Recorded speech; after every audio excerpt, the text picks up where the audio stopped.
ہوگا نا کہ میرے ساتھ ایک بہت بڑی ذات کھڑی ہے، ٹھیک ہے، میں اس کی حفاظت میں ہوں، میں عافیت میں ہوں، تو ساری پریشانی دور ہو جائے گی اور آپ، میں نے کہا نا، اپنے ڈر ہو جائیں گے. آپ کے دل میں کسی کا ڈر نہیں ہوگا، کیونکہ آپ کو پتہ کوئی میرا کچھ بگاڑ ہی نہیں سکتا. جب تک اللہ میرے ساتھ ہے کوئی میرا کچھ نہیں بگاڑ سکتا. تو اب دنیا کی ہر بڑی سے بڑی ہستی کے جو لوگ محتاج ہوتے ہیں آپ نہیں ہوں گے. آپ صرف اور صرف جس کے محتاج ہوں گے، جس کے در پہ آپ کو جانا ہے، وہ صرف ایک اللہ کی ذات ہوگی. جب آپ اللہ کے آگے جھک جاتے ہیں تو آپ کو بندوں کے آگے جھکنا نہیں پڑے گا. اس دنیا میں ہم جب لوگوں سے کچھ مانگتے ہیں، ایک دفعہ مانگتے ہیں، 2 دفعہ مانگتے ہیں، وہ دے دیتا ہے، لیکن اس کے بعد آپ کو کیا جواب ملتا ہے کہ تمہاری تو عادت بن گئی ہے مانگنے کی. یا وہ ہمیں اوائڈ کرنا شروع کر دیتے ہیں، ہماری کالز اٹینڈ نہیں کی جاتی تاکہ اس نے پھر ہم سے کوئی ڈیمانڈ کرنی ہے.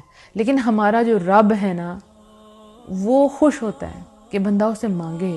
یعنی جوتے کا تسمہ بھی اگر آپ کا ٹوٹ جائے تو وہ بھی آپ نے رب سے مانگنا ہے، اور رب اس بندے سے خوش ہوتا ہے کہ یہ بندہ صرف مجھ سے مانگ رہا ہے. کئی لوگ شرم کے مارے دعاؤں کے لیے ہاتھ ہی نہیں اٹھاتے کہ یہ چھوٹی چھوٹی سی چیزیں ہیں، اس کے لیے ہم کیوں مانگیں. لیکن ہمیں مانگنا آنا چاہیے، ٹھیک ہے.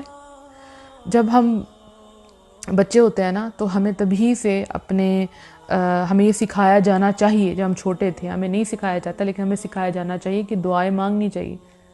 مجھے یاد ہے کہ جب میں چھوٹی تھی تو میری جو دادی ماں تھی وہ میرے سامنے نماز پڑھا کرتی تھی، قرآن پڑھتی تھی. تو جب مجھے میرے پیپرز ہوتے تھے، جانے سے پہلے میں اپنی دادی ماں سے کہتی تھی کہ آپ میرے لیے دعا کرنا، کیونکہ مجھے یہ یقین تھا کہ ان کی دعائیں جو ہے نا وہ ضرور قبول ہوں گی. تو میں ان کو کہتی تھی کہ آپ میرے لیے دعا کرنا، اور وہ مجھے یہ کہتی تھی کہ یہ پڑھ لینا پیپر سے پہلے، ایسے کر لینا، ویسے کر لینا.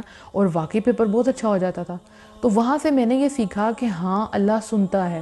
اس چھوٹی سی عمر میں مجھے یہ پتہ چل گیا کہ اللہ سنتا ہے. ہاں فرائض کی ادائیگی نہیں کرتی تھی تب، اتنی سمجھ نہیں تھی، لیکن یہ پتہ چل گیا کہ ایک ذات ہے جو سنتی ہے. پھر اپنا ہر معاملہ بچپن سے ہی اللہ سے ڈسکس کرنا شروع کر دینا، اللہ کو بتانا شروع کر دینا اللہ یہ چاہیے، اور پھر اللہ قبول بھی کرتا تھا، اور پھر وہ سب چیزیں مل بھی جاتی تھی. تو پھر پتہ چل گیا کہ اللہ کی تو ذات ہے، جو اللہ کوئی نہ کوئی پاور تو ہے جو میری باتیں سنتا ہے.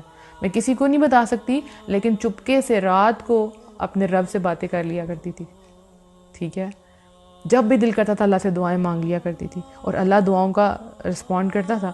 مجھے یاد ہے جب میرے ماسٹرز کے پیپر تھے تو ہمارا ایک سبجیکٹ تھا، ڈرامے کا سبجیکٹ تھا. تو اس میں کویشچن آتا تھا آئی تھنک 15 نمبر کا. اس میں ریفرنس آپ نے لکھنا تھا، ریفرنس ٹو دا کانٹیکسٹ اور ایکسپلینیشن. تو جب میں پیپر دینے گئی تو اس سے پہلے ہمارے ٹیچرز نے کہا تھا کہ اگر آپ کا ایک بھی وہ کویشچن مس ہو گیا تو بہت زیادہ چانسز ہیں کہ آپ فیل ہو جائیں گے، آپ کی سپلی آ جائے گی. اب پوری زندگی میں جس نے کبھی سپلی ہی دیکھی اور اتنے بڑے لیول پہ آ کے اس کو کہا جائے کہ اگر